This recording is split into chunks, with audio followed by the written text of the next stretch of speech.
بسم اللہ الرحمن الرحیم۔ غم اور پریشانی کے وقت یوں دعا کریں، انما اشکو بثی وحزنی الی اللہ، بے شک میں اپنی پریشانی اور غم کی شکایت صرف اللہ ہی سے کرتا ہوں۔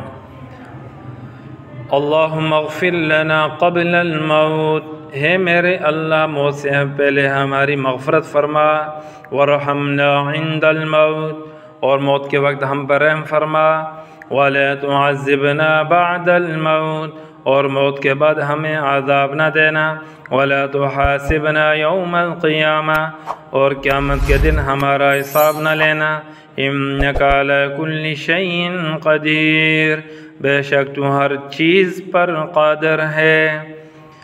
پھل درخت کے اندر سے نہیں آتا، یقین نہیں تو درخت کاٹ کے دیکھ لیں، لکڑی ہی لکڑی ملے گی۔ رزق زمین کے اندر سے نہیں آتا، یقین نہیں تو کھدائی کر کے زمین کو دیکھ لیں، آپ کو مٹی ہی مٹی ملے گی۔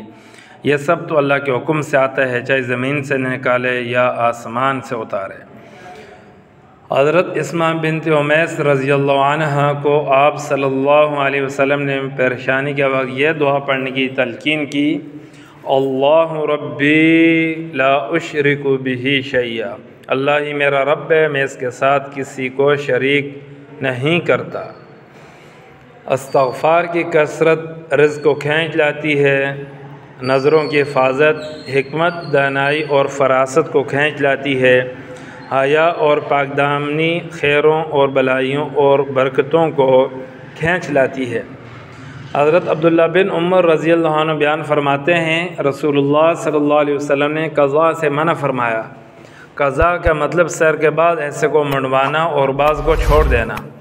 اب اگر جائزہ لیا جائے تو آج کل فیشن کے نام پر اکثر لڑکے ایسے ہی کٹنگ کرواتے ہیں۔ فرض کر لیتے ہیں ہمارے بھائیوں کو حدیث کا علم نہیں ہوگا، ایسے حالات میں نہ سمجھانا، ان کی رہنمائی کرنا ایک مسلمان ہونے کی حیثیت سے ہمارا مذہبی فریضہ بھی ہے۔ دنیا میں کچھ لوگوں نے تعریف کے چند الفاظ سننے کے لیے حدیث کے خلاف جا کر اپنی آخرت برباد مت کریں۔ اللہ کا ذکر کرنے والی زبان کسی نعمت سے نہیں کم نہیں، وہ دل غافل ہے، وہ دل مردہ ہے جس میں اللہ کا ذکر نہ ہو۔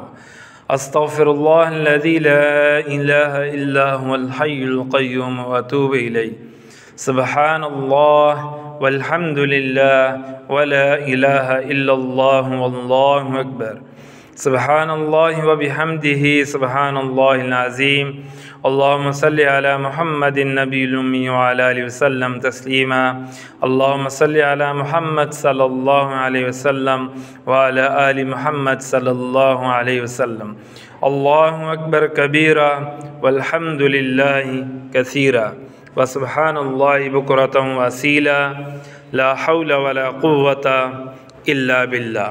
اللہ تعالی ہمیں ذکر کرنے کی توفیق عطا فرمائے، اللہ تعالی ہمارے دلوں کو ذکر سے اور نور سے منور فرمائے۔ دوستو چینل کو ضرور سبسکرائب کیجیے۔